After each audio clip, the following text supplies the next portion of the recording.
Wildfires in Southern California have now killed at least 25 people and destroyed more than 12,000 homes and other businesses.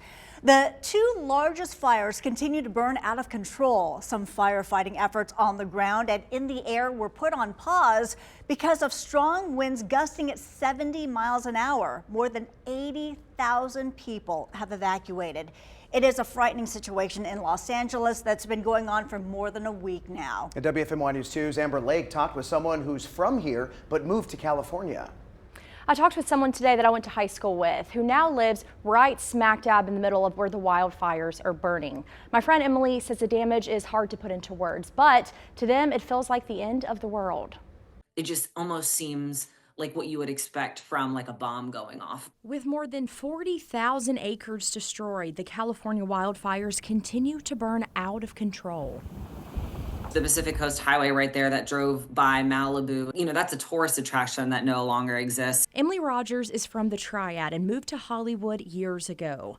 It was a week ago at dinner when an alert came across everyone's phone. Eaton Canyon is on fire. Now considered the largest fire in California. I rush out of the restaurant.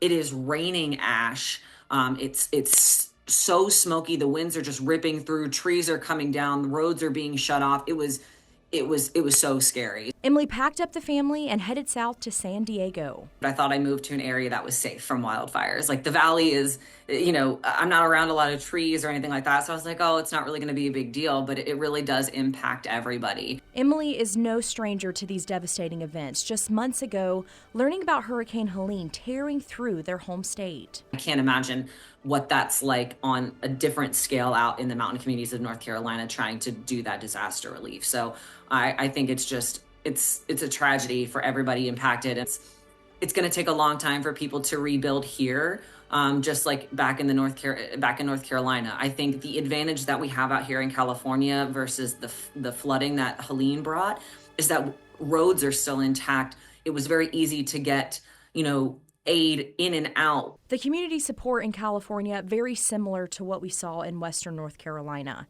Emily, like others in California, though, hope the support doesn't stop. When things happen at first, there's a lot of response, a lot of support, but it's a few months later, 6 months, 8 months, maybe a year later when the novelty is worn off and people still need support, much like what's going on in North Carolina. As far as North Carolina help in California, no crews have deployed.